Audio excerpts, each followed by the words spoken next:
Assalamualaikum warahmatullahi wabarakatuh. Shalom, Om Swastiastu, Namo Buddhaya, Salam Kebajikan. Perkenalkan, nama saya Muhammad Ibn Affan.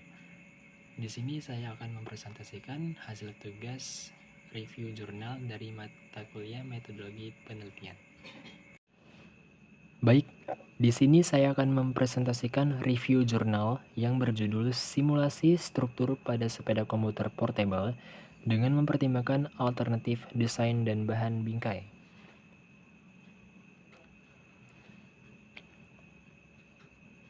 Langkah pertama, kita akan masuk ke bagian tujuan penelitian. Tujuan dari penelitian ini adalah untuk mengembangkan sarana transportasi yang dibutuhkan masyarakat, yaitu PCB atau pangkalan satu bus. Pengoperasian MRT atau Mass Rapid Transit seperti kereta api dan bus masih dapat lebih dioptimalkan karena belum lengkapnya pengumpan dalam mendukung MRT. Dalam hal ini, PCB berfungsi sebagai feeder untuk MRT dan sarana transportasi jarak pendek. PCB dapat membantu para komuter yang tinggal di pinggiran kota untuk pergi ke tempat kerja mereka di pusat kota atau sebaliknya. Selanjutnya, kita akan masuk ke bagian subjek dan metode penelitian. Di bagian subjek dari penelitian ini adalah sepeda komuter portable, dengan fokus pada analisis struktur dan evaluasi berbagai alternatif desain serta bahan bingkai yang digunakan. Dan metode penelitian yang digunakan dalam penelitian ini adalah simulasi numerik, bahasa pemrograman elemen, hingga yang digunakan adalah ANSYS R18.2. Selanjutnya, kita akan masuk ke bagian definisi operational variable dependent.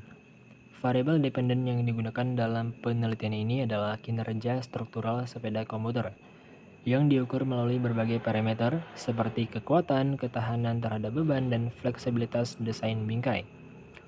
Variabel ini dipengaruhi oleh berbagai alternatif desain dan bahan bingkai yang diuji dalam simulasi struktur untuk menentukan pilihan terbaik yang memenuhi kebutuhan fungsional sepeda portable. Selanjutnya kita akan masuk ke bagian cara dan alat ukur variable dependent. Cara dan alat ukur yang digunakan untuk mengukur variable dependent yaitu dengan menggunakan simulasi numerik melalui perangkat lunak bernama Finite Element Analysis atau FEA. Alat ini digunakan untuk mengukur kinerja struktural sepeda termasuk kekuatan dan ketahanan terhadap beban yang diterima bingkai sepeda. Selanjutnya kita akan masuk ke bagian definisi operational variable independent. Variabel independen dalam penelitian ini adalah alternatif desain dan bahan bingkai sepeda komuter. Variabel ini mencakup berbagai pilihan desain bingkai, misalnya desain lipat atau tetap, dan bahan yang digunakan seperti baja, aluminium, atau komposit, yang diuji untuk melihat pengaruhnya terhadap kinerja struktural sepeda. Selanjutnya, kita akan masuk ke bagian langkah penelitian. Di sini ada 4 langkah penelitian. Yang pertama yaitu pemilihan desain dan bahan bingkai. Menentukan beberapa alternatif desain bingkai sepeda komuter dan bahan bingkai, misalnya baja, aluminium, dan bahan komposit. Yang kedua ada simulasi struktur. Menggunakan perangkat lunak bernama Finite Element Analysis atau FEA untuk melakukan simulasi dan analisis struktur dari masing-masing desain bingkai untuk menilai kinerja dan ketahanannya terhadap beban yang diterima. Yang ketiga, pembuatan model 3D. Membuat model 3 dimensi atau 3D dari desain bingkai sepeda yang dipilih untuk diuji. Dan yang keempat, evaluasi hasil simulasi. Menganalisis hasil simulasi untuk mengukur distribusi, tegangan, deformasi, dan kekuatan struktural.